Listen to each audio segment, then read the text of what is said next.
बोले प्रेम से श्री सद्गुरु महाराज की जय। मंगल मूर्ति सद्गुरु मिलवै सर्वाधार। मंगलमय मंगल करण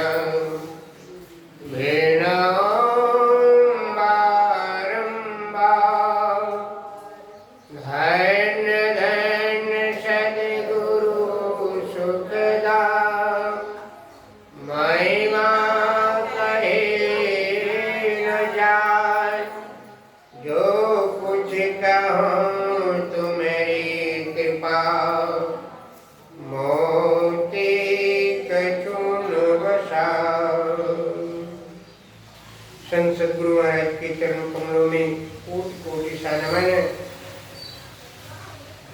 आए हुए सत्संग प्रेम आनंद भाव भक्तिमती माता एवं बहनों, अभी हम लोगों ने योग शिखोपनिषद से पाठ श्रवण किए।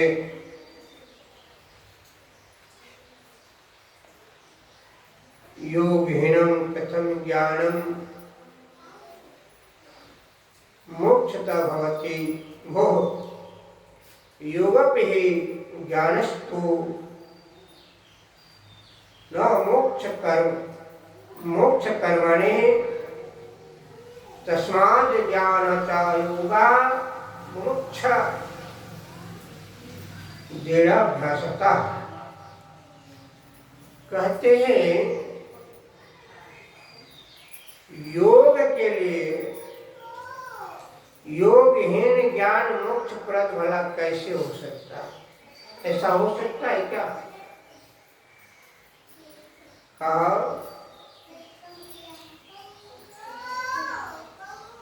योग और ज्ञान दोनों जब मानव को होगा तभी मोक्ष की प्राप्ति हो सकती है। केवल ज्ञान है और योग नहीं है तो फिर मोक्ष प्राप्त हो सकता है क्या? नहीं। और केवल योग है और ज्ञान भी नहीं है तो भी मोक्ष प्राप्ति नहीं होगा। अर्थात ज्ञान के साथ साथ योग चाहिए और योग के साथ साथ ज्ञान भी चाहिए। जब तक ज्ञान नहीं होगा तो योग नहीं हो सकता और योग के बिना ज्ञान नहीं हो सकता।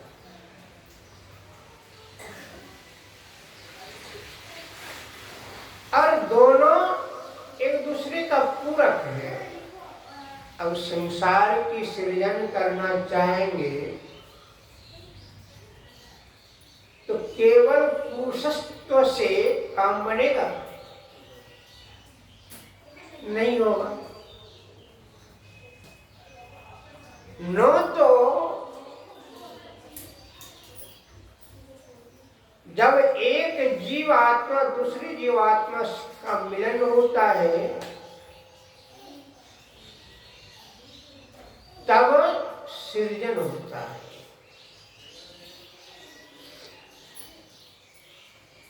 जब संसार की सृष्टि हुई, मान के चले जब ये संसार में कुछ भी नहीं था, शून्य था, कुछ नहीं, तो परमात्मा की मौज हुई और परमात्मा के जैसे मौज हुई कब हुआ?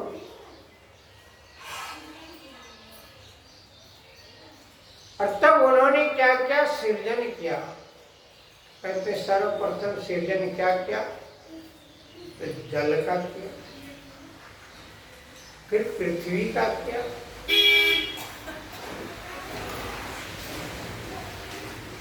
प्रकाश का किया, फिर शब्द की उत्पत्ति हुई। जैसे अभी बरसात का मौसम तो नहीं है, मगर वर्षा हो रही है, नहीं?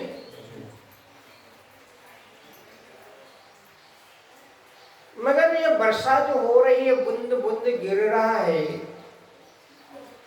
तो बाबा कबीर साहब ने कहा, बूंद समाना समुद्र में, समुद्र समाना बूंद में पूजे बिरला।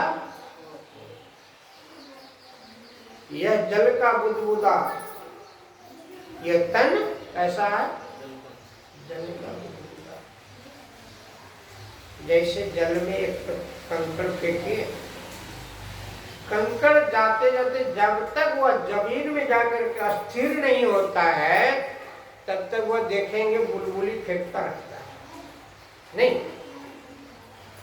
फेंकता रहता है। जब वो अस्थिर हो जाता है, वो बुदबुदा बंद होता है। अर्थात कहने के तात्पर्य है कि संसार में जो लोग आए हैं,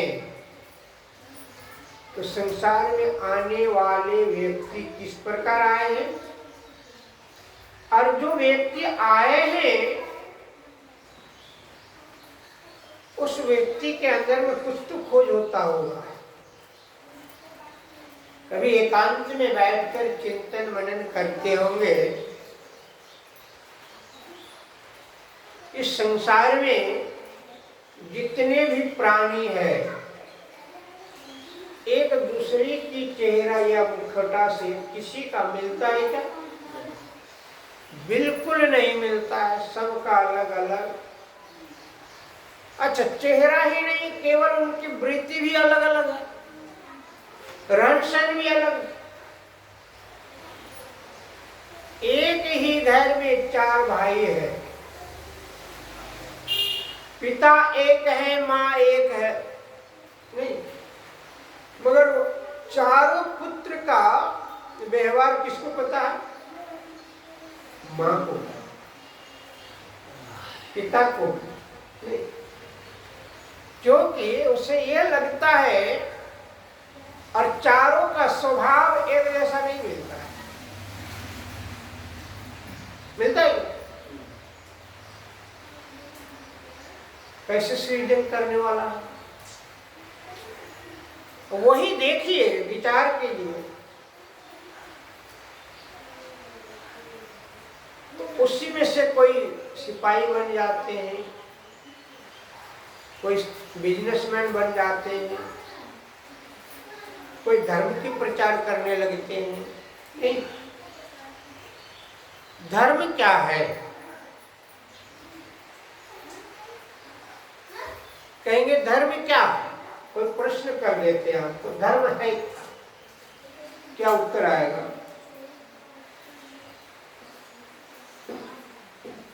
किसी ने प्रश्न कर दिया कि धर्म किसे कहते हैं?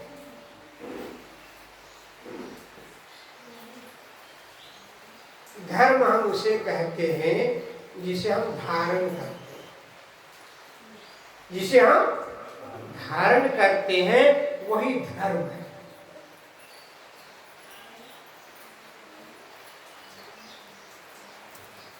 धर्म को हम धारण करते हैं।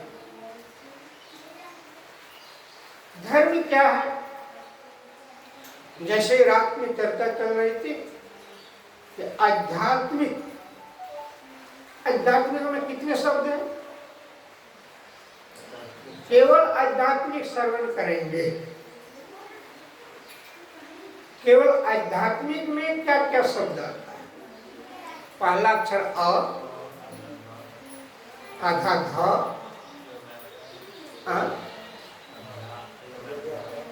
लो आकर है, फिर क है, आध्यात्म।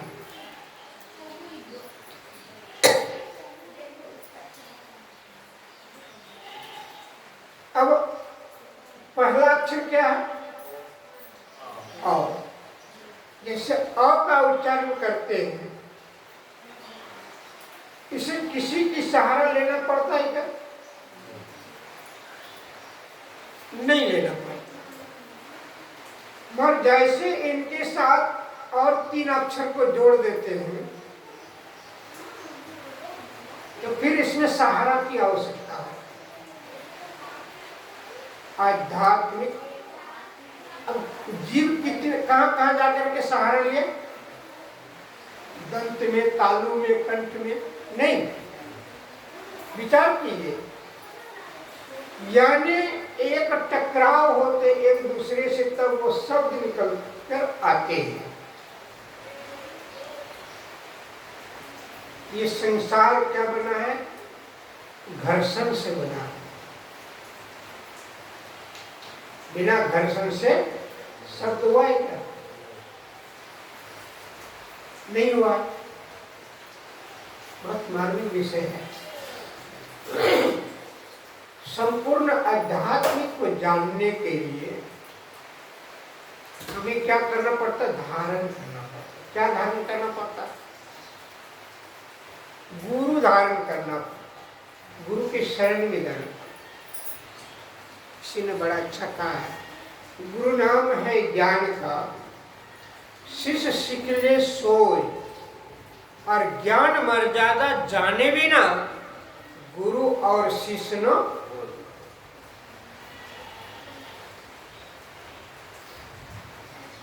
गुरु क्या बताते हैं?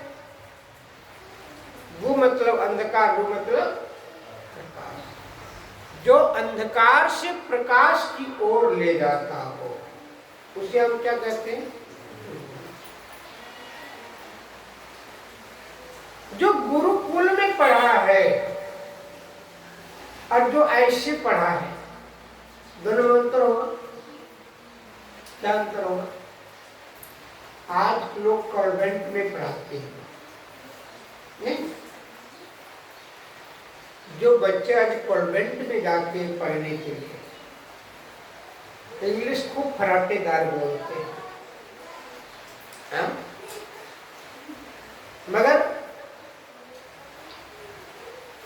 एक घर के 2 बालक एक गुरुकुल में गए हैं, एक कॉन्वेंट में गया है, और दोनों का संस्कार मिलाइएगा।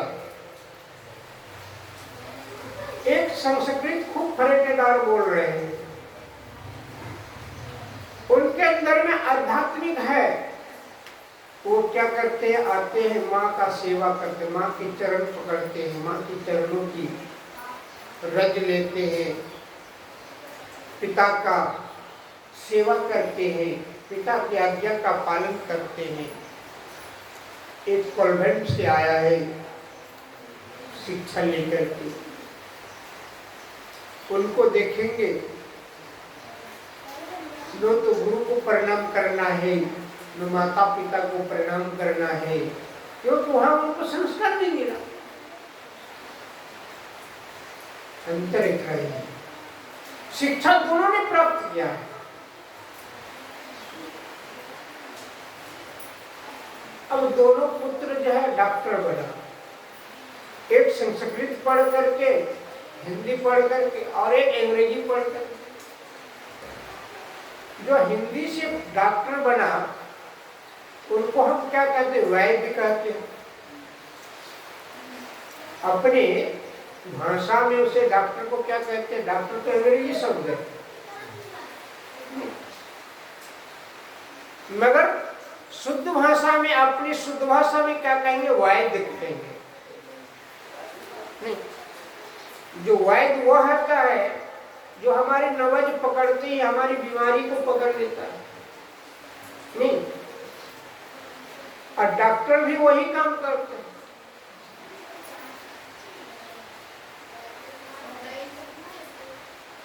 अब दोनों बंदा एक जगह पर हुआ है, इकट्ठे हुए हैं।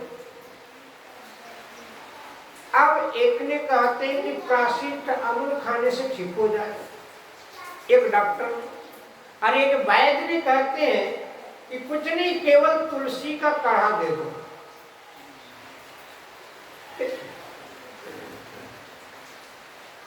अब तुलसी में क्या है? जिस घर में तुलसी का गाछ हो उस घर का वातावरण शुद्ध हो जाता है।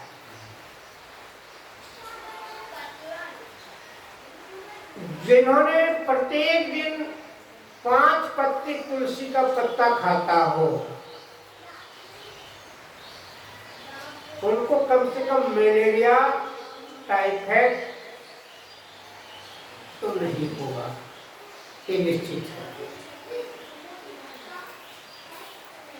तुलसी पत्तों में इतने गुण है,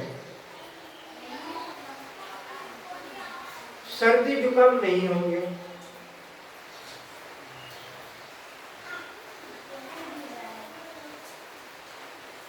तुलसी उनके साथ लौंग मिला दीजिए, कुछ इलायची मिला दीजिए, दालचीनी मिला दीजिए, छोटी सी टुकड़ी अदरक मिला दीजिए, इतना को मिला करके 1 गिलास पानी को फुलाते हुए उसे आधा गिलास कर दीजिए।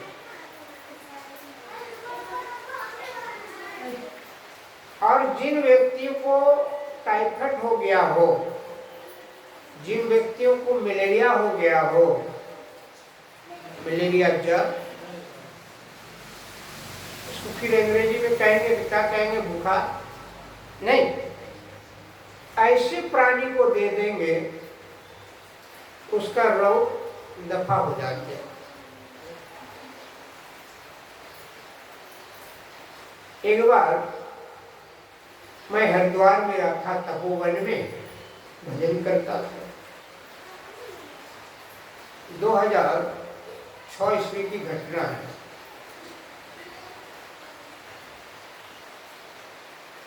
तो मैं जो कुछ भी खाता था, एक तो उल्टी हो जाता था और दूसरी दस्त हो जाती, लीवर में ठहरता नहीं था। डॉक्टर के पास जाते, वैद्य के पास, अंग्रेजी दवा फ्री में इतना इतना दे देते, खाते खाते थक जाते। महीनों बीत गया किंतु ठीक नहीं हो रहा था। एक छोटी सी पुस्तक ऋषियों का मिला, उस पुस्तक में एक नुस्खा मिला, उस नुस्खा को मैंने किया, तो आज तक वैसा बीमारी और नहीं हुआ। साधारण सा पुदीना का पत्ता का रस, नींबू का थोड़ा सा रस, अदरक का रस, तुलसी का रस, कितने हुआ?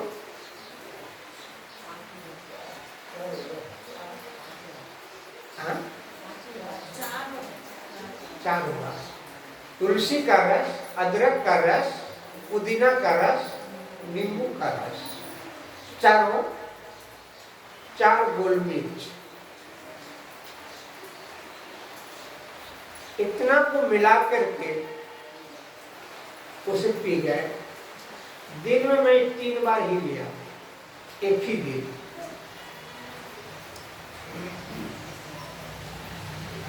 उल्टी, दस्त, बुखार सब चला गया।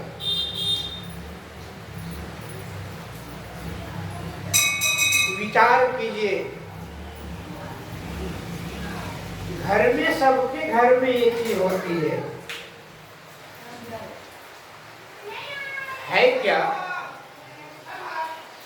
योग के बिना ज्ञान नहीं हो सकता, ज्ञान के बिना योग नहीं हो सकता।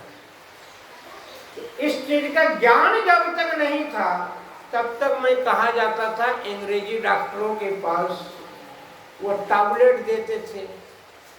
वह क्या टैबलेट देते थे, नहीं देते तो वह खाने के बाद भी कोई असर नहीं होता।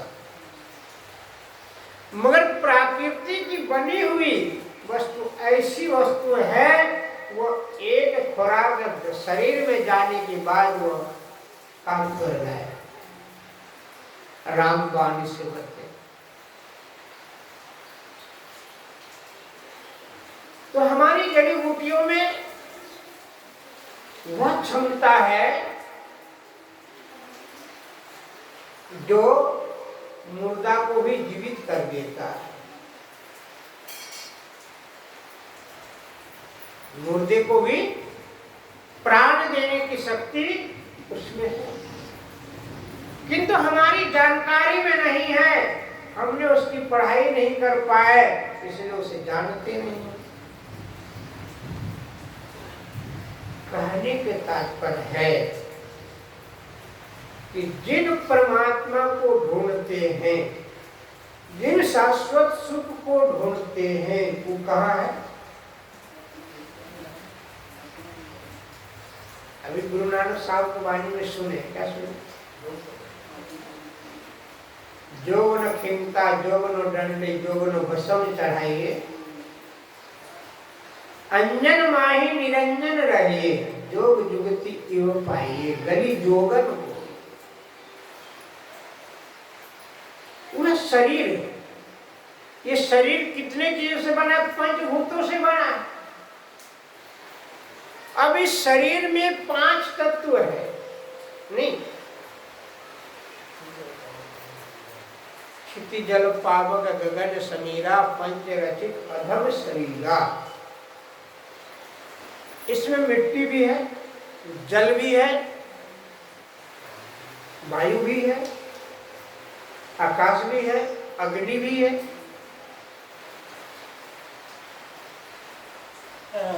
अब वायु की प्रतिक्रिया थोड़ी सी बिगड़ जाता है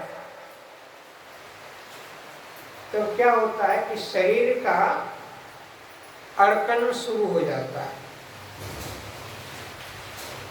अब भोजन में थोड़ी सी 19-20 हो जाए तब क्या होता है? तो गैस बनने लगेगा, या पाचन क्रिया नहीं होने से अपच हो जाता है। यानी जठर अग्नि को जो क्षमता है वो क्षमता से अधिक विपरीत हो गया, और अधिक विपरीत होने के कारण शरीर अस्वस्थ हो जाता। अब उस शरीर में आप ध्यान करने बैठेगा, ध्यान बनेगा? नो ध्यान करने बनेगा, और नो जो भी काम करेंगे उस काम में मन लगेगा। लगेगा क्या? नहीं लगेगा, क्योंकि एक जठर अग्नि थोड़ी सी इधर उधर हो गए तो सारे ख्याल कहाँ चले गए? उसी स्थान पर। सारे उसमें कितनी आकर्षण है कि सभी शरीर के जितने चैतन्य शक्ति सबको एक जगह खींच करके समेट कर लगा दिया। इन्हीं को विस्फोट हो जाता है। अब विस्फोट देखिएगा अधिकतर ऐसा जगह में होगा कि लगेगा कि सारा केंद्र बिंदु वहीं चला जाएगा, और जब भी होगा उस जगह पर ही होता है ना? तो अब केंद्र बिंदु आपका कहां चले गए? दृष्टि समर करी जाने, एक दृष्टि करी समसर जाने, जोगी कहिए। अब सारी दृष्टियां कहां पड़ गई? उसी घाव में। विचार कीजिए, अब आप कुछ भी काम करते ख्याल कहाँ है? वहीं पर है। कहने के तात्पर्य है कि जिस कार्य में हम लगे हैं, क्या हमारी ख्याल वहां जाता है? वहां लगी हुई है? नहीं है, भाग जाते हैं। नहीं, कहते एक दृष्टि करी समसर जाने, जोगी कहिए सोई। तो दोनों दृष्टिधारों को क्या कहते हैं? एक करने के लिए, तब न योग होगा। और जब तक दोनों दृष्टिधार एक नहीं होगा तो क्या? वही पदावली में क्या कहते गुरुदेव ने? योग हृदय वासना तनवास है तो क्या? योग हृदय में वासना तनवास है तो।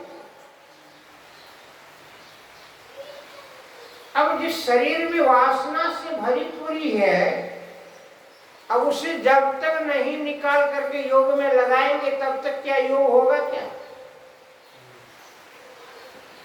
नहीं हो सकता। तो कहते तन वास है तो क्या, तन में है शक्ति हुआ किंतु उसे जानते हैं मगर उसे कर नहीं पाते। कहीं छुपा हुआ है किंतु परंतु वही क्या।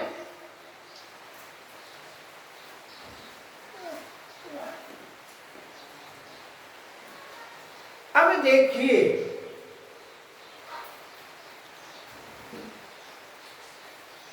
संतों ने हमें समझाते हैं और वो किस प्रकार समझाते हैं आकर के, क्योंकि उन्होंने जो करके प्राप्त किया, अनुभव किया है, वो अपने अनुभव वाणी बताते हैं। जितने भी प्रवक्ता होते हैं वो क्या करते हैं, जो ग्रंथों में पढ़ते हैं, जो उनकी समझ में आते हैं और अपने जीवन में जो करते हैं और करने के बाद, प्रयोग करने के बाद जो अनुभव होती है वही हमें बताते हैं। अब कहते हैं गुरुदेव ने कहा प्रभु अकथ वर्णन में आवे नहीं।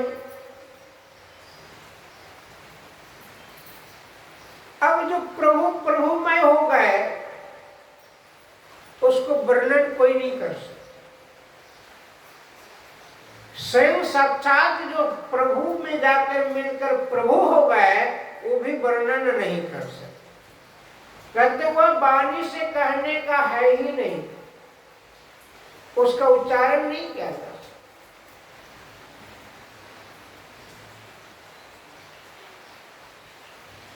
मोक्ष की प्राप्ति कैसे होगा? और मोक्ष की प्राप्ति के इतना सहज है क्या? जिस शरीर में है, जिस तन में है,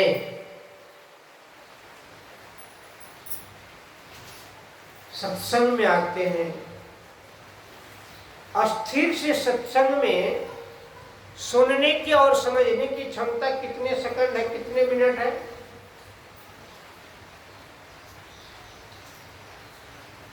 तो शास्त्र में कहा है, वैज्ञानिक साइंटिस्ट के आधार पर कहा 45 मिनट तक हर व्यक्ति की मेमोरी में सुनने और समझने की क्षमता है। अब प्रवक्ता जो है 3-3 घंटा बोलते रहते हैं, 2-2 घंटा बोलते रहते हैं, किंतु साधक जो है, जो सुनने की जिनकी क्षमता है उनको 45 ही मिनट है, मगर वो बैठे हैं सुन रहे किंतु ध्यान वहां नहीं है केंद्रित। 45 मिनट तक खूब बढ़िया से सरलता से सुन लेते हैं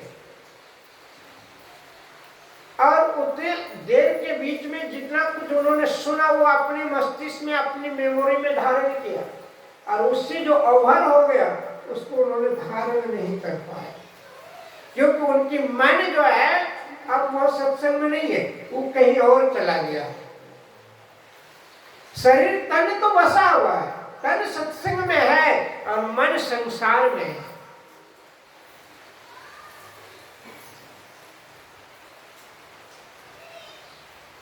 मन संसार में है, मन कहीं और घूम रहा है, सत्संग नहीं सुनता। कभी इसका अनुभव किए हैं आप लोगों ने?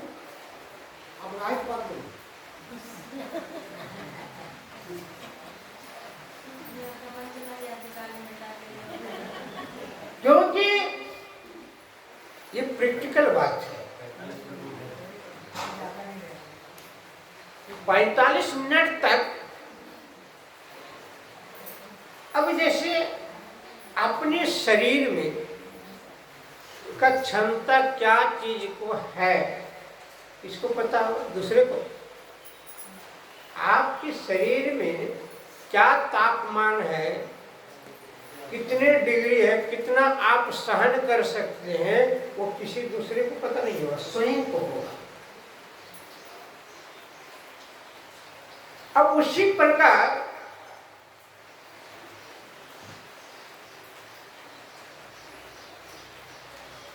अब इसी वस्तु को जो मैं बता रहा हूं ये बहुत सूक्ष्म वस्तु है।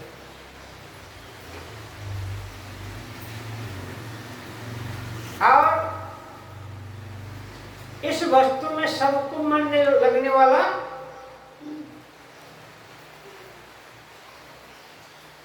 कल माता जी के यहाँ चर्चा हो रही थी रात्रि में। मालिक का कहना था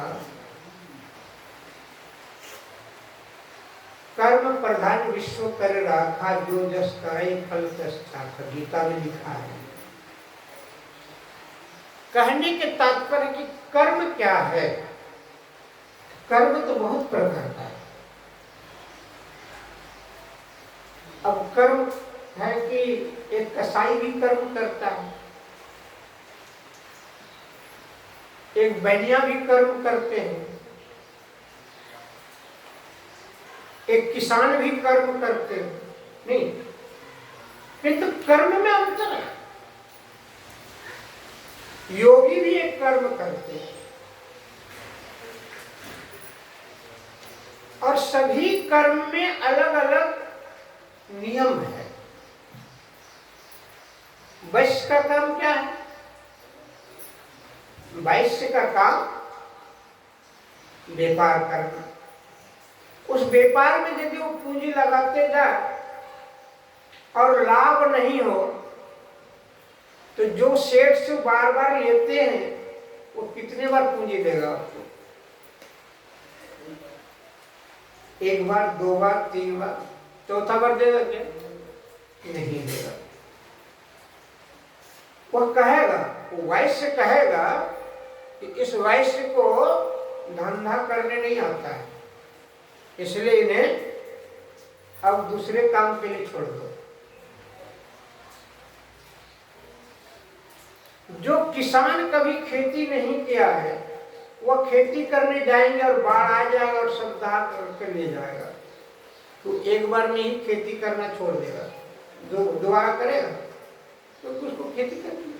किंतु जो खेती करते आया है, जो किसान है, वो बार बार नुकसान हो जाता है, फिर भी वो खेती नहीं छोड़ते, फिर भी वह करते हैं। फिर भी उन्होंने खेती करते हैं, छोड़ते नहीं है। अब विचार कीजिए। तो कहने का तात्पर्य है कि किसान के बदौलत सब चलता है, खेती के बदौलत सबका जीवन चलता है। अब सबका खेती करने का अलग अलग तरीका है। जो वास्तविक किसान होता है वो बंजर जमीन को भी खेती का जमीन बना देता है। महाभारत में चर्चा आया है पांडव और कौरव। पांडव ने कहा, पांडव को जब हिस्सा मांगे तो उन्हें कौन सा वन दे? खांडव वन, जहां कुछ भी उपजाऊ नहीं हो।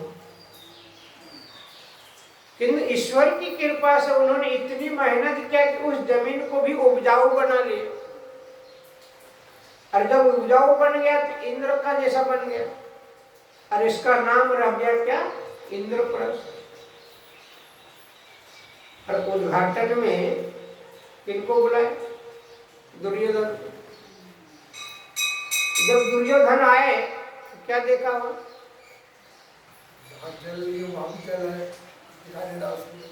नहीं, अब विचार कीजिए।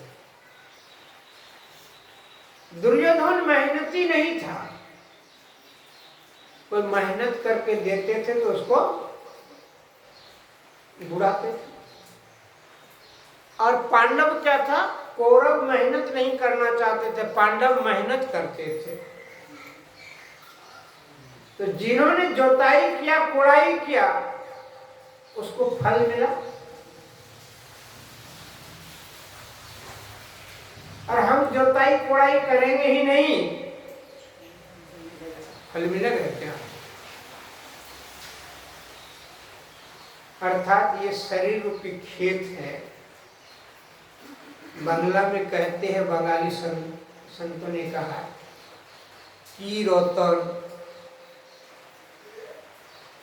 की रतन, कीर्तन नहीं। अब शब्द में क्या छुपा हुआ है? की रतन। इस तन में ऐसा क्या रत्न है? हुजूर श्री कहते थे, आमी आमी कोरी बुझिते ना पारी, आमी आमाते आछे की रतन, आमी आमाते आछे की रतन, आमी आमी कोरी बुझिते ना पारी। मतलब हम मैं करता हूं, हम करते हैं, मगर हम में जो रत्न है उसको आज तक ढूंढ ही नहीं पाए। सामने वाला का ढूंढ लेते हैं, किंतु अपने जीवन को कभी ढूंढ पाए क्या? अपने जीवन में, अपने अंदर में इतने रत्न भरा हुआ है, उस रत्न को कभी खोजने के प्रयत्न ही नहीं किया।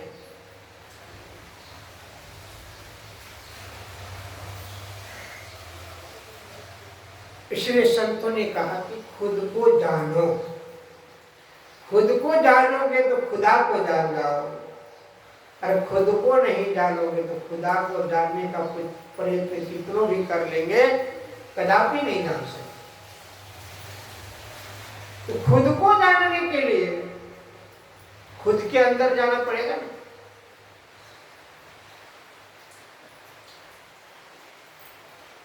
और खुद के अंदर जब जाएंगे तब तो पता चलेगा कि हमारे अंदर में क्या है। अच्छा, तुम सत्य से कहिएगा, आप लोग जब ध्यान करने बैठते हैं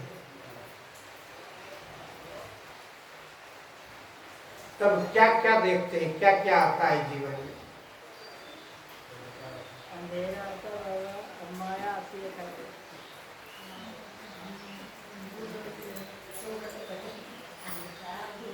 जिस मंत्र को जप करने बैठते हैं, क्या उसमें आपका मन टिकता है?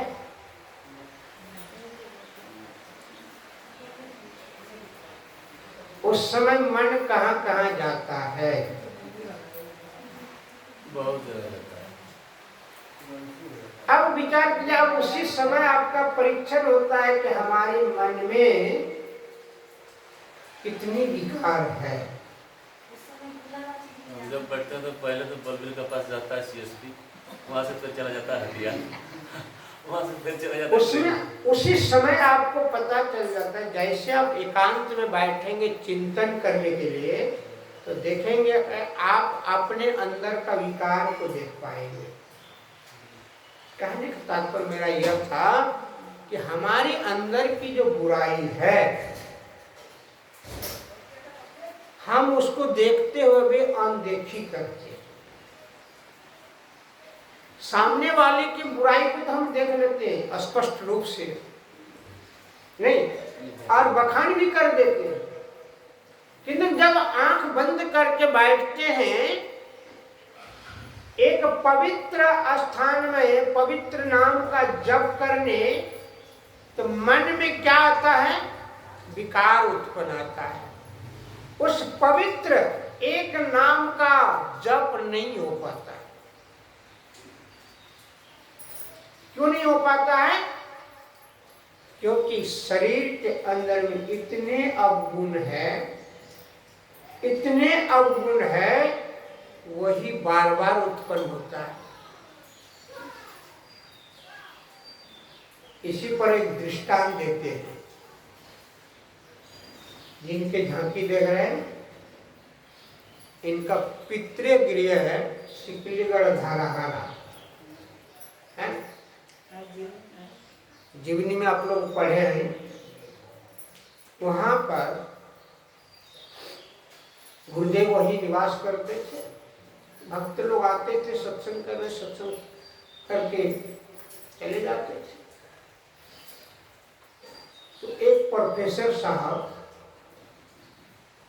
गुरुदेव से दीक्षा लिए थे, बीच बीच में आते जाते रहते थे कि ढेर दिन के बाद जो है क्या हुआ कि कुछ दिन तक नहीं आए, कुछ काम में फंस गए।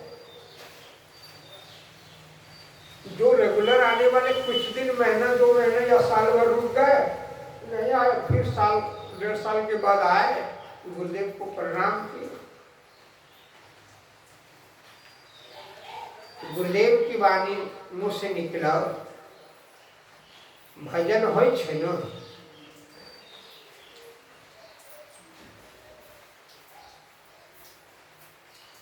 तो प्रोफेसर साहब ने कहा, हुजूर पहले तो करते रहिए कि अब नया हो, क्यों नहीं होती। इतने में संध्या वेला सत्संग के बाद गुरुदेव टहलने जाते थे, सैर करने जाते थे। टहलने का समय हो गया था तो टहलने के लिए निकल रहे, तो उसी वक्त आए थे, प्रणाम किए। तो गुरुदेव ने 2 शब्द में ये बात किए और टहलने निकल रहे। तो जब गुरुदेव निकलते थे तो उनके सारे शिष्य उनके साथ निकल जाते थे टहलने। तो प्रोफेसर साहब हुजूर श्री से कहते हैं, वहाँ तस्वीर लगी हुई ऊपर में, कि मैं भी जाना चाहता हूँ साथ, पिता चल सकता, चलो। तो हुजूर श्री ने कहा, प्रोफेसर साहब आप तो बड़ी बुद्धिजीवी हैं, आप संसार को शिक्षा देते हैं, सभी को शिक्षा देते हैं, आपको शिक्षा कौन दे। हुजूर समझे नहीं।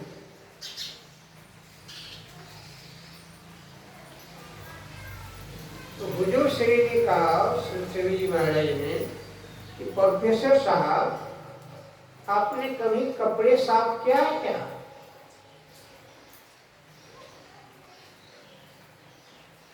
कहा हुजूर अब तो नहीं करते हैं, किंतु जब बचपन में हॉस्टल में रहते थे उस समय करते थे। कैसे करते थे? तो उस समय की जमाना में आज तो सर्फ हुआ, क्या क्या केमिकल बहुत निकल गया। पहले जाता था सोडा, 1 रुपया में लाता था और लोग भट्टी जलाते थे, उसमें हंडी चढ़ा देते थे। पानी जब खोल जाता तो सोडा डाल करके फिर खोलने के बाद कपड़े डालते थे, खूब खोलाते थे और तब उसे ले जाते थे किनारा में या पोखरा में या नदी में, और वहाँ पत्थर पर खूब पटकते थे, फिर धोते थे। ये कपड़ा हम 8 दिन पहले था। तो प्रोफेसर साहब जब उस समय आप इस प्रकार से धोते थे तो कपड़ा से क्या निकलता था?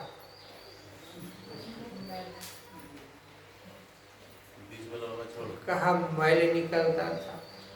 मैल कैसा निकलता था? काला काला निकलता। हम विचार कीजिए, जिस वस्त्र को हम एक दिन पहनते हैं तो दूसरे दिन उसे सर्फ साबुन से साफ करना पड़ता है, उससे गंदगी निकलती है, निकलती है ना भाई। अब ये जीवन जो है कितने जन्म से मैला पड़ा हुआ है,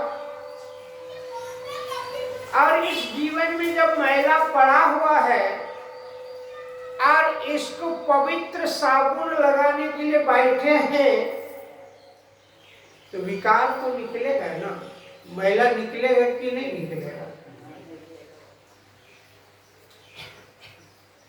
जब मैला निकलेगा तो उस महिला को देखकर क्या करेंगे? घबरा करके भाग जाएंगे।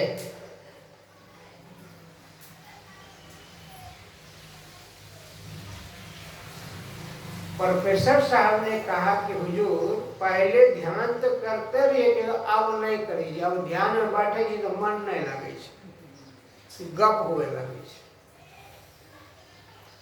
जप में मन नहीं लगता है, गप होने लगता है। गप क्या है? विकार, मैल है,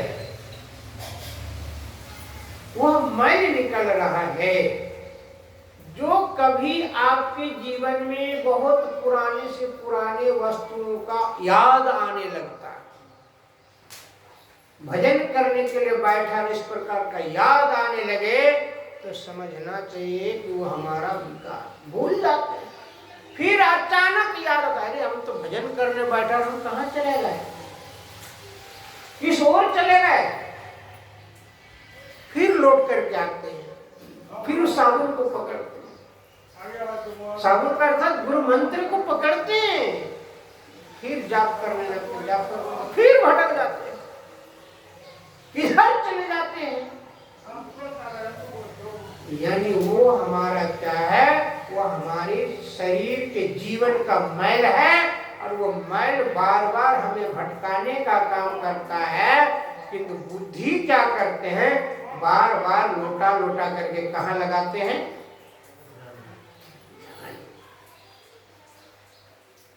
इसलिए गुरुदेव ने बड़ा अच्छा कहा, आओ वीरो मर्द बनो अब जेल तुम्हें तजना होगा, मन निग्रह समर क्षेत्र में सनम कथिर जो मन जो है जन्म जन्म का, तो वो है कहाँ, शरीर पर है कि कहाँ?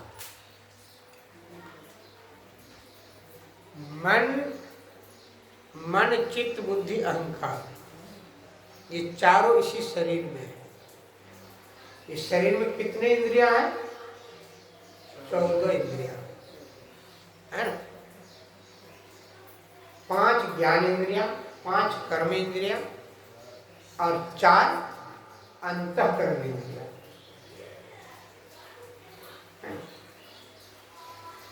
और ये 14 इंद्रियों का अलग अलग जो है और प्रवृत्तियां हैं, जिसको 31 तत्व कहा गया है। समझ में आया? मन इसी शरीर में है, मन ही विकार है। कोई भी काम करते हैं तो आप पहले मन को आगे लाते हैं। मन कहता है ये करना है, किंतु तो बुद्धि निर्णय देता है। बुद्धि क्या कहता है? निर्णय देता है कि नहीं, मन का कहा हुआ में जाएंगे तो फंस जाएंगे। कभी कभी मन गलत निर्णय ले लेता है तो बुद्धि वह कहता है इस काम को मत करो। अब बुद्धि की बात को नहीं सुने, मन की बात से कर लिए तो वहां आपका परिणाम उल्टा हो जाता है। आत्मा का वहाँ कोई रोल नहीं।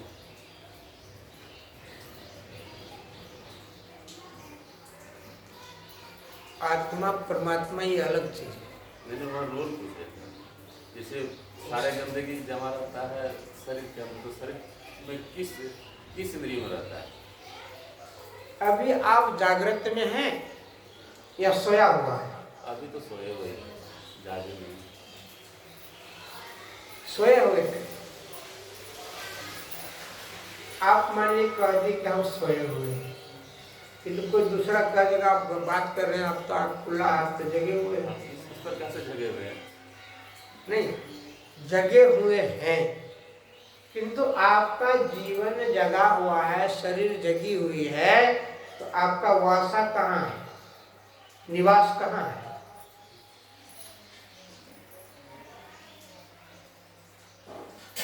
तो कहेंगे जो नहीं जानते वो क्या कहेगा?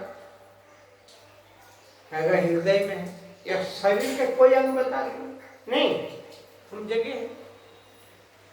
मगर सबका जगा कहाँ हुआ है, सबका निवास कहाँ है? तो नेत्र में, मस्तिष्क में नहीं।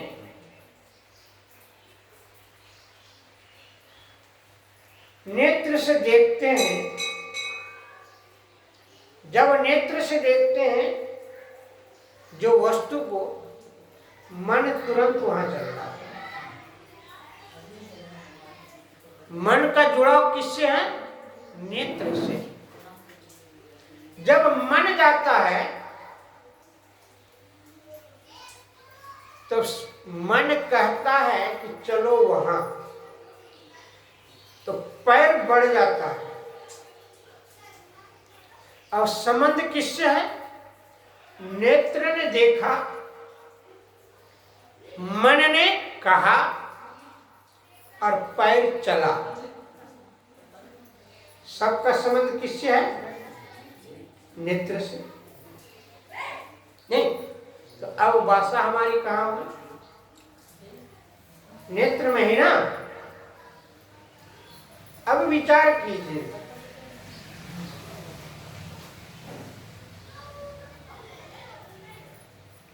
जिस स्थान में मेरी वासा है,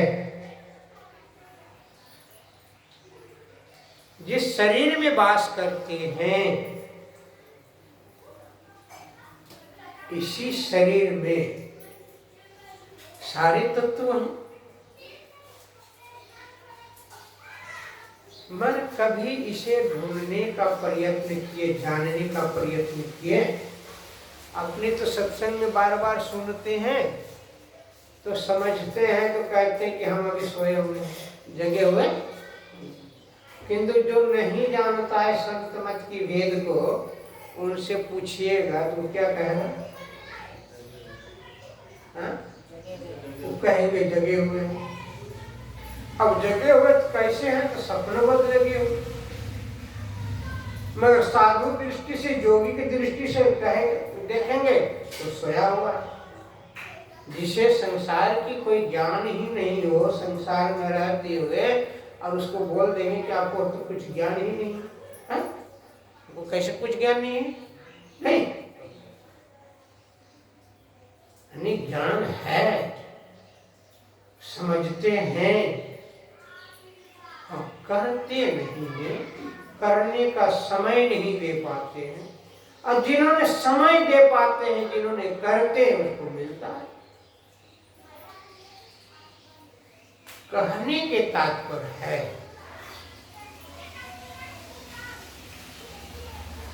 कि सब कहते हैं कि परमात्मा है, गॉड है, ईश्वर है, चाहे वो आस्तिक हो या नास्तिक हो। संसार में कोई ऐसा प्राणी है जो नास्तिक है? कोई ऐसा प्राणी नहीं, कुछ ना कुछ तो करता है। सब आस्तिक है, कोई नास्तिक नहीं। इस्लाम भी आस्तिक है, ईसाई भी आस्तिक है, नास्तिक नहीं। वो भी ईश्वर को मानते हैं, वो भी प्रार्थना करते हैं, वो प्रेम करते हैं। नहीं, हाँ, मगर उससे भी वो गलत से गलत काम करते, फिर भी उन्हें पता है कि ईश्वर है। और ईश्वर कहाँ है? वो उल्टा सीधा सब कुछ करते हैं, फिर भी उन्होंने परमात्मा को मानते हैं, ईश्वर को मानते हैं। हम विचारणीय विषय ये है कि ईश्वर तो है। अब जिस प्रकार मैं बता रहा था कि प्रोफेसर को ज्ञान हुआ हुजूर श्री की बात से, वास्तविक में गुरुदेव ने पदावली में लिखते हैं, वो भजन आप लोग गाते भी हैं, गुरु मम सूरत को गगन पर चढ़ाना, दया करके सहते धुन की धारा गहाना। नहीं, शब्द को देखिएगा, गुरु मम सूरत। मम मतलब मम, मम सूरत, धारा गहन, कहीं अनंत नहीं। मम सूरत गगन पर चढ़ाना, गगन मतलब आकाश, उस आकाश की ओर मेरी सूरत को चढ़ा दो। गुरु मम सूरत को गगन पर चढ़ाना दया करके। दया किन से मांगते हैं, किन से अर्जी करते हैं? अपने गुरु से। ये गुरुवर दया करके सत्य धुन, सत्य धुन नो, उस जो परमात्मा की जो सत्य रूपी धुन है, उस धुन को धारा गहाना, उस धुन को हमें दर्शा दो, दिखा दो।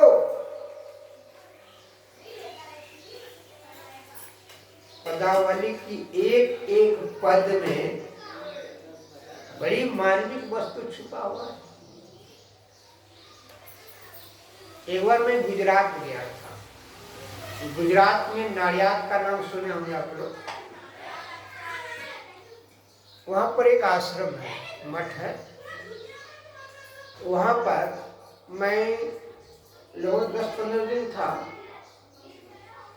तो वहां के जो महंत हैं बहुत विद्वान थे।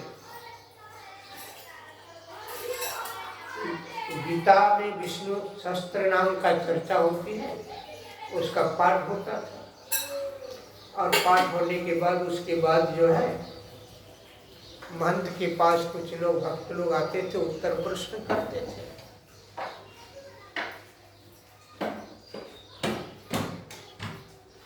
तो मेरे मन में जिज्ञासा हुआ कि गुरुदेव की पदावली से मैं कोई प्रश्न करूं, उत्तर तो मिले।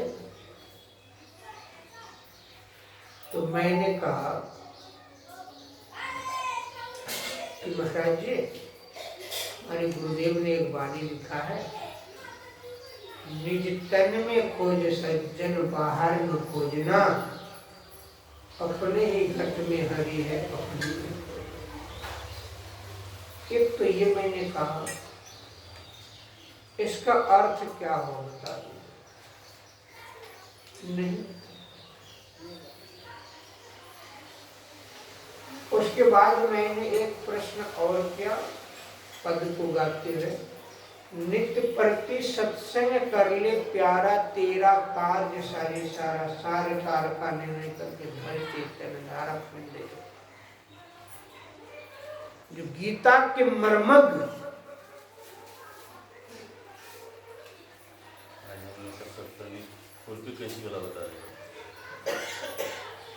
न तो समझ पाया और न बता पाया।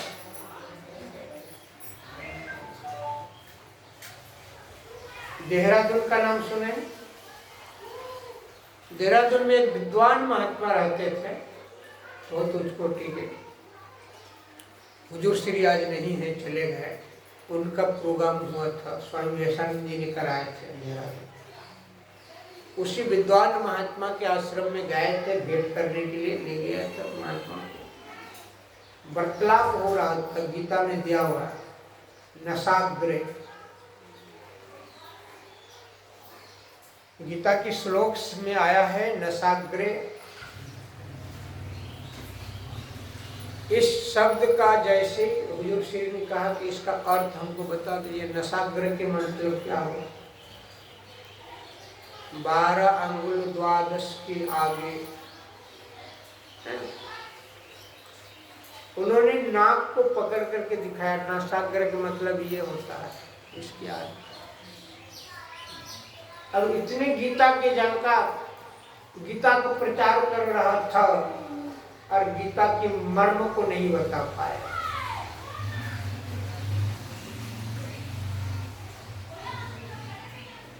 नसाग्र के मतलब होता है, भगवान कृष्ण ने वर्णन किया है गीता में, अर्जुन को समझाते हैं उस समय कि हे अर्जुन, हे उद्धव, तुम एकांत में जाकर भजन करो, और भजन करो कि क्या करो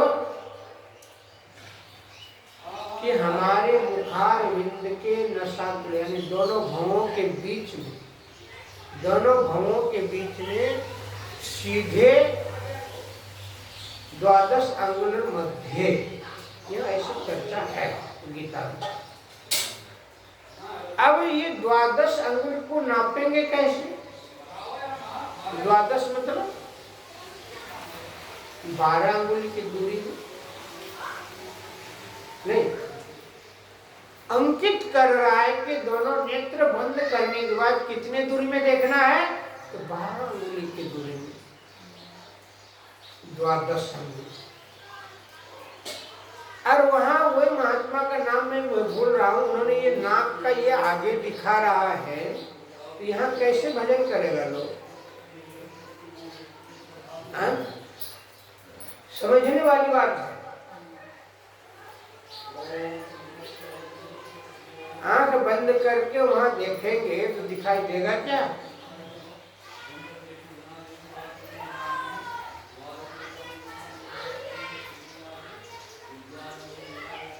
वहां भी परीक्षण में फेल हो गए। संत मत में जो सार वस्तु है, जो सार गंभीर ज्ञान है शास्त्रों का, उसका निचोड़ कहाँ मिलेगा आपको? संत मत के साधक के पास ही मिलेंगे। बाद में कि दुनिया में कितनों बड़े से बड़े विद्वान के पास चले जाए, नहीं मिलने वाला। जिन बाबा रामदेव की चर्चा लोग करते हैं,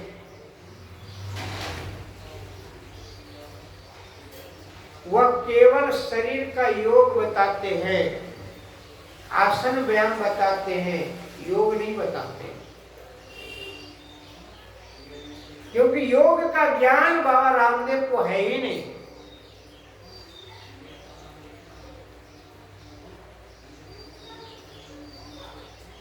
क्योंकि मैं योग शिविर में उसका गया था, मैंने भी योग आसन का ट्रेनिंग वहां लिया हूं 1 सप्ताह का, और नजदीकी से मैं वार्तालाप भी किया हूं। किंतु शास्त्र का जानकार है, विद्वान है, मगर वास्तविक में जो योग बताते हैं, जो संत मत में योग बताते हैं, साधन बताते हैं, ये साधना प्रवृत्ति कहीं नहीं है। किसी भी संस्था में चले जाए, किसी भी अखाड़ा में चले जाए, बाहरी आडंबर ताम झाम खूब मिलेगा, मगर जो सत्संग है ये नहीं मिलेगा।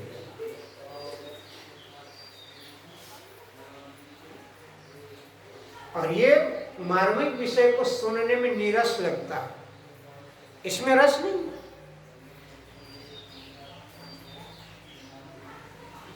फिर इसमें थोड़ा कथा भर देंगे, फिर रस हो जाएगा। मगर ये साधक हैं, साधक को साधना का ही व्याप्त सुनने में आनंद आता है, इसी के विषय में तर्क वितर्क करने में आनंद आता है। आपस में जब 2 गुरु भाई बैठे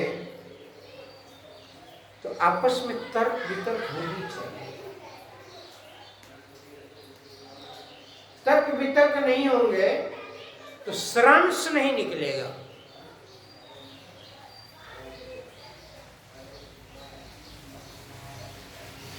शिव जी को सभी देवताओं में से सबसे श्रेष्ठ मानते हैं, नहीं? क्या शिव जी का गुरु था कि नहीं था?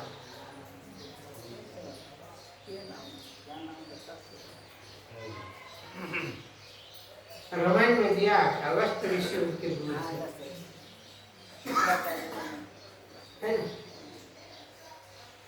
अब जो शिव जी को मानने वाले हैं कहेंगे वो आदि गुरु है, उनका कोई गुरु ही नहीं।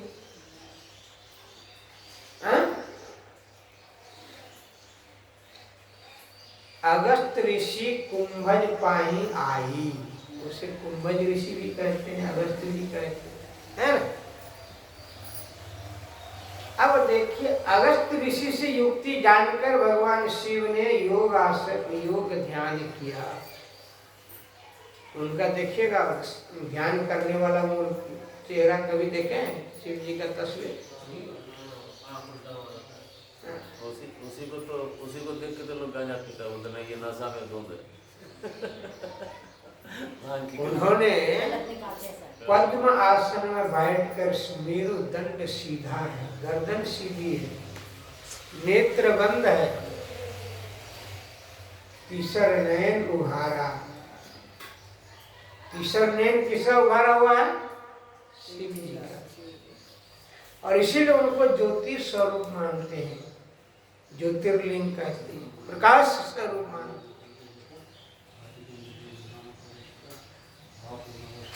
योग इतनी सरल है क्या?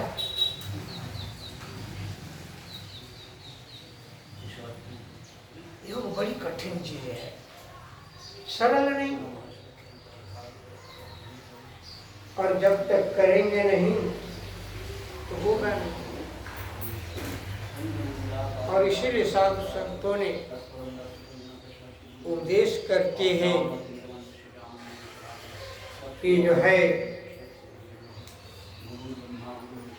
सत सरल युक्ति पासना, और पास है तो सत और सरल युक्ति पासना, और पास है तो जिस प्रकार परमात्मा कहाँ है? एकदम निकट में, पास में। सत्य सरल युक्ति, उसको देखेंगे कैसा? तो युक्ति से। और युक्ति नहीं जानेंगे तो देख पाएंगे क्या? सत्य सरल युक्ति पासना, और पास है तो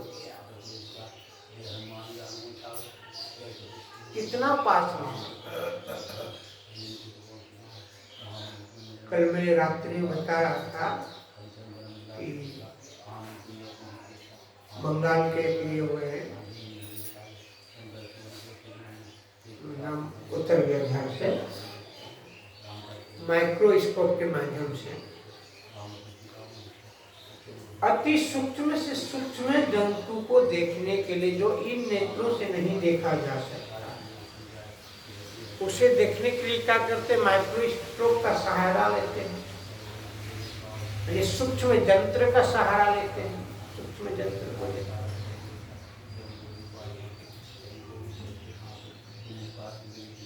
जगदीश चंद्र बोसु ने का शंख बाजे बलाई भावे। शंख क्यों बजाते हैं? शंख क्यों बजाया जाता है? हमारी माँ बहन जाने अनजाने शंख बजाते हैं, उसकी विशेषता को नहीं जानते मगर उन्हें बजाते हैं। संध्या दिखाना है, धूप दीप दिखाना है, धूप दीप दिखाने के बाद थोड़ा शंख फूंक लेते हैं। किंतु शंख बजाने से बलाय भागता है ये उनको पता नहीं है। जगदीश चंद्र बोस ने कहा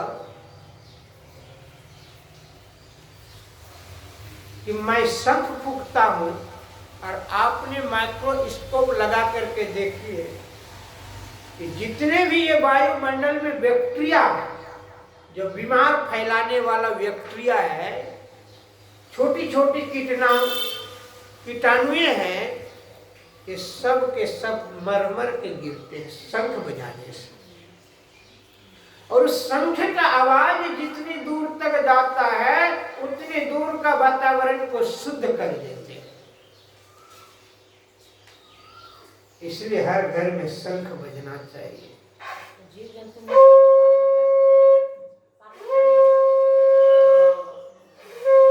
उस शंख से आपकी जो बैक्टीरिया है उसको समाप्त करते हैं।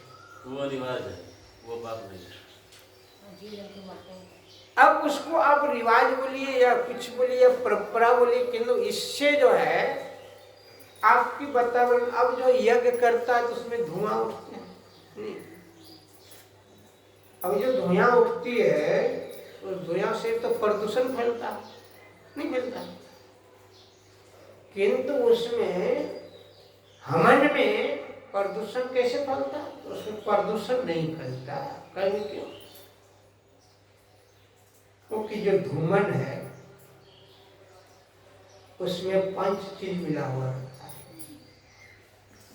घी रहता है, मधु रहता है, जौ रहता है, क्या और वस्तुएं रहती है, तिल, ये सब रहते हैं। और वो जब हवन कुंड में देते हैं तो वहाँ से जो वाष्प बन करके जो धुआं निकलती है वो हमारे जो इस वातावरण में जो बैक्टीरिया है उसको शांत करते हैं। और इसलिए हमारे ऋषि मुनि ने यज्ञ करते थे। और यज्ञ में तो वह आहुति देते हैं कि तो आहुति देने का क्या कहना है ऋषियों का, संतों का, कि अपने आप को आहुति करो। अपने को आहुति कहाँ देंगे? अति पावन गुरु मंत्र मन ही मन जाप जपो,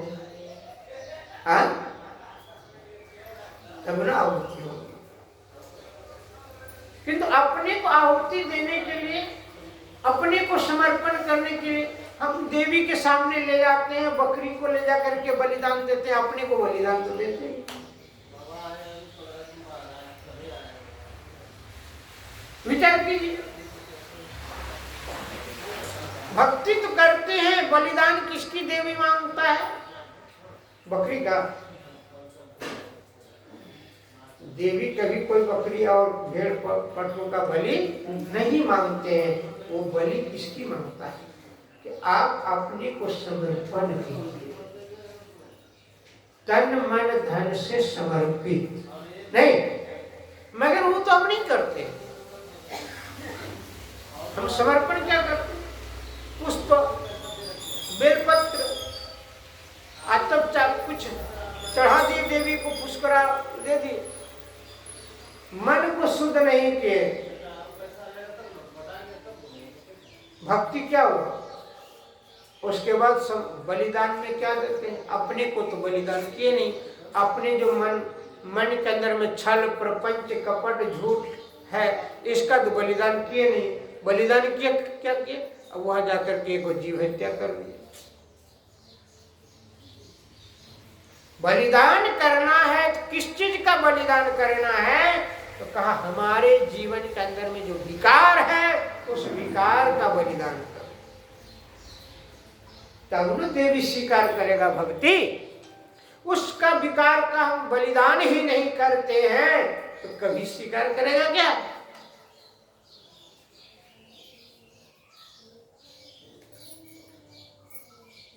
क्या भक्ति हुई?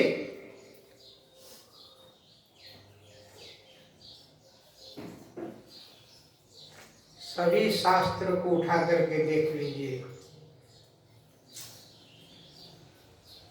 उसमें क्या देते हैं? अपने को समर्पण करो, अर्थात अपने को बलिदान करो। बलिदान का मतलब होता है त्याग। अब पहले कुछ कान फूका गुरु चलता था, तो कान फूका गुरु क्या करते थे? कुछ कान में मंत्र बोलते थे और उसके पहले से बोलता था कि कोई एक वस्तु का आप त्याग कीजिए। कोई दत्वन का त्याग करते थे या कोई फल का त्याग करते थे, जो ऐसा फल जो हमारा कोई काम का नहीं, उसका त्याग करते थे।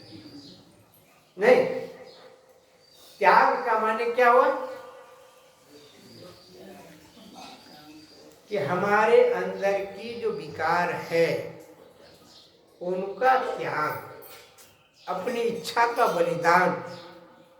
नहीं, और ये जब तक नहीं होगा तब तक हम कितनों कुछ करते रहेंगे, भक्ति पूर्ण होने वाला नहीं है। लाख एड़ी चौकी लगा ले, नहीं, मंदिर में तो आए, भगवान शिव का स्तुति किए, ओम जय जगदीश हरे, नहीं, ओम जय जगदीश हरे, तन मन धन सब अर्पित रे। नहीं, यह कहते सब कुछ तेरा, मेरा कुछ नहीं है। मगर जैसे मंदिर की देहली से निकले फिर क्या कहते हैं, सब कुछ मेरा तेरा कुछ भी नहीं। हाँ। तो बताइए भगवान शंकर का भक्ति हुई क्या? हाँ। सब कुछ अर्पण तेरी, सब कुछ तूने दिया, मेरा कुछ भी नहीं है। अर्थ को ना समझ कर अर्थ हो जाता है, अर्थ को समझने की कहने का तात्पर्य है कि सब कुछ दिया परमात्मा का। मनुष्य का क्या क्या हुआ है? मनुष्य का कुछ भी कर क्या हुआ नहीं है, किंतु कर्तव्य कर्म किसने दिया? परमात्मा ने दिया। ये शरीर किसने दिया? परमात्मा ने दिया। मन किसने दिया? परमात्मा ने दिया। बुद्धि किसने दिया? तो परमात्मा ने दिया। सुनने का कान किसने दिया? तो परमात्मा ने दिया। जिनका कान नहीं है उस व्यक्ति से पूछ कर देखो, क्या पता चलता। और जिनका कान नहीं है वो निश्चित रूप से वो गूंगा होते हैं, वो बोले नहीं सकते क्योंकि उनका सुनाई नहीं देता है, तो बोलेंगे क्या?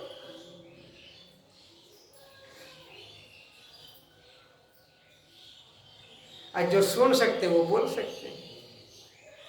उनका एक दूसरे से तार जुड़ा हुआ है, अंग प्रत्यंग की तार एक दूसरे से जुड़ा हुआ, एक एक यंत्र से जुड़ा हुआ है। अब विचार, जिनका नेत्र नहीं है उससे पूछ करके देखो। मेरी एक बहन का नेत्र नहीं है, चचेरी बहन है। मैंने बहुत बार आजमाया है, उनके सामने से गुजर जाएंगे तो फट से कह देंगे फलाना व्यक्ति। नेत्र नहीं है, देखा नहीं है, किंतु स्मरण शक्ति इतना कहां से आ गया? ईश्वर ने कितनी क्षमता दिया उसको कि पैर के आहट से जान सकता है, वहां की सुगंध से ग्रहण, नाक की ग्रहण से वह जान सकता है ये फलाने मोहल्ला के फलाने व्यक्ति हैं। भाई है, गूंगा है। अब विचार कीजिए, इसके अंदर में कौन सा यंत्र लगा? नेत्र नहीं है मगर परख कितनी नहीं।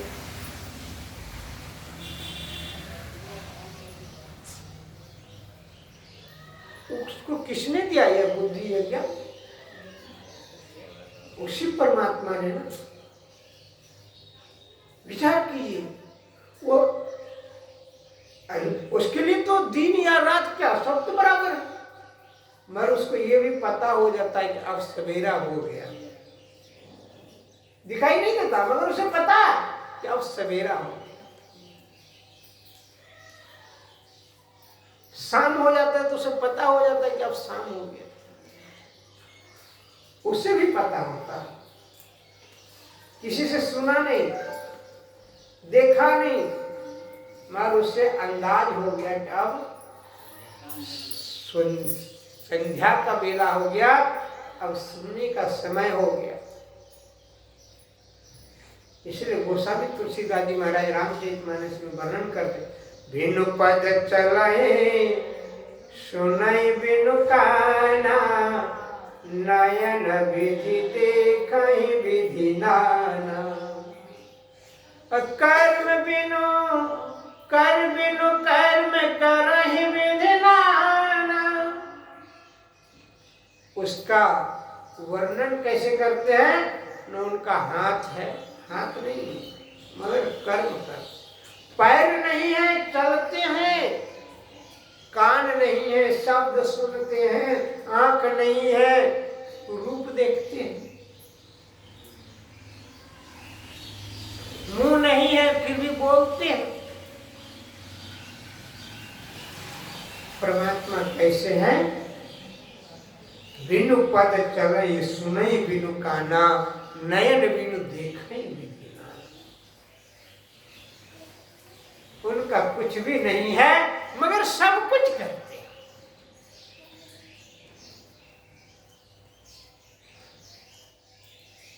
विचार कीजिए, ऐसी परमात्मा को, ऐसी ईश्वर को जानने के लिए क्या करना पड़ेगा? कहाँ ढूंढना पड़ेगा? ठाकुरवाड़ी में?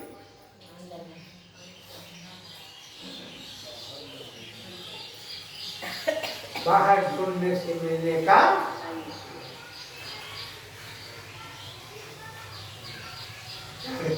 उसे जानते हैं कि सभी ईश्वर सबके अंदर है और सब ईश्वर का स्वरूप है, मगर ईश्वर का स्वरूप होते हुए भी ईश्वर को जान नहीं रहे हैं।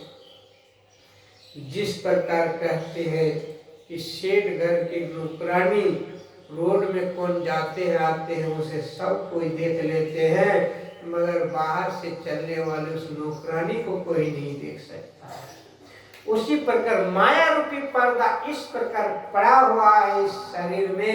ये शरीर माया का है और माया रूपी पर्दा पड़ी है कि आपके पास में भी ईश्वर होते हुए भी आप उसे देख नहीं पाते। इसलिए का तन वास है, इसी तन में बसा हुआ है, मगर ये माया ब्रह्म माया रूपी पर्दा ऐसी पड़ी हुई है कि उसे हम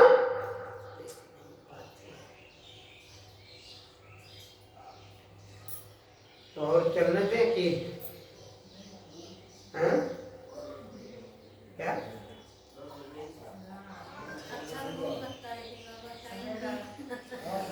आप शाम को बढ़ा दीजिए।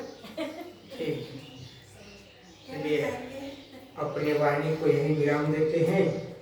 ये सत्संग हमारे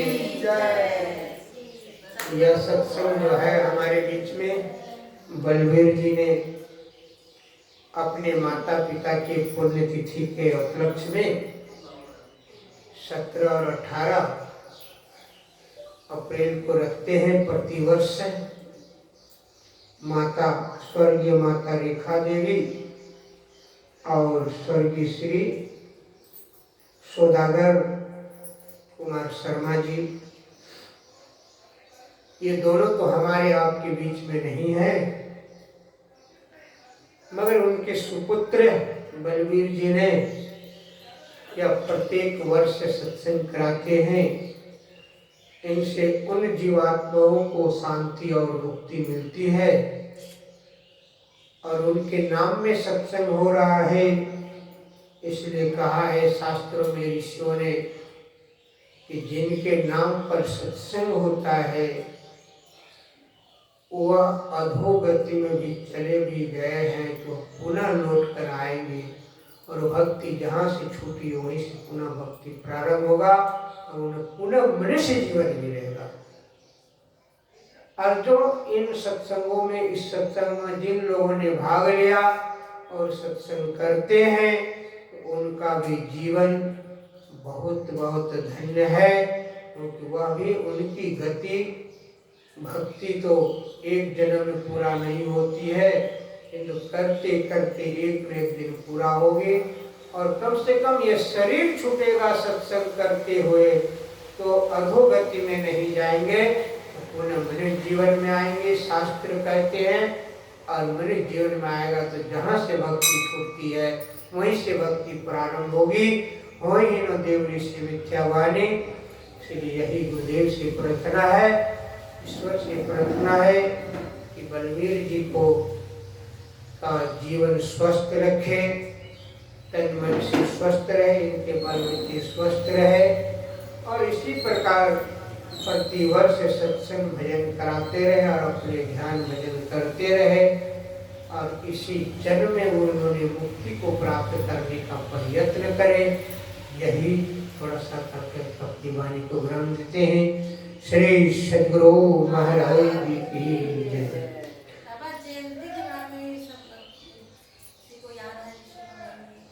12 मई को गुरु जयंती है, बुद्ध पूर्णिमा के एक दिन पहले अर्थात चतुर्दशी को। जिनकी तस्वीर देख रहे हैं इनकी जन्मदिन है। और गुरु का जन्म उत्सव मनाना हम सत्संगियों के लिए, हम भक्तों के लिए एक बहुत बड़ा सौभाग्य है। इसलिए इसे एक व्रत के रूप में, एक त्योहार के रूप में धूमधाम से मनाना चाहिए।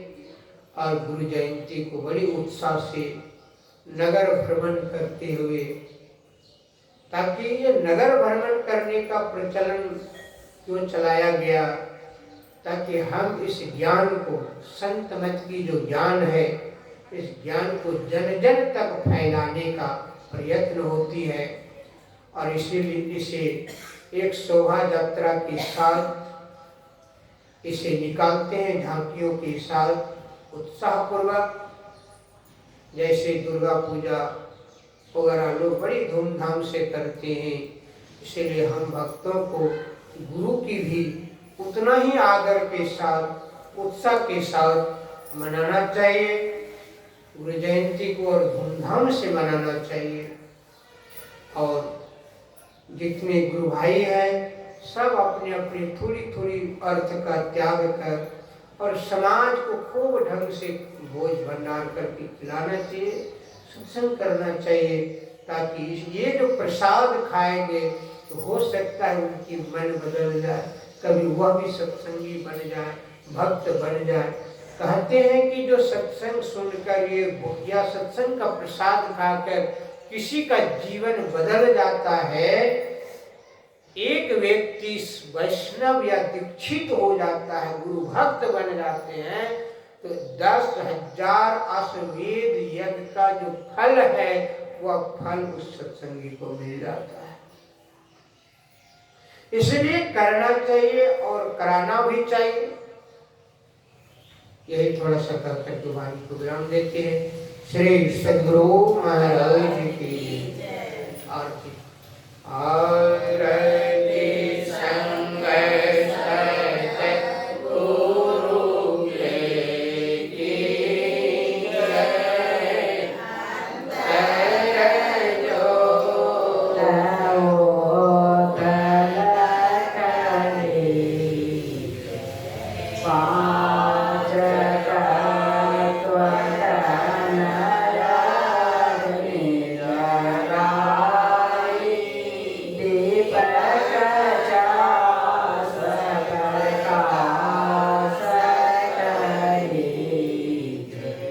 God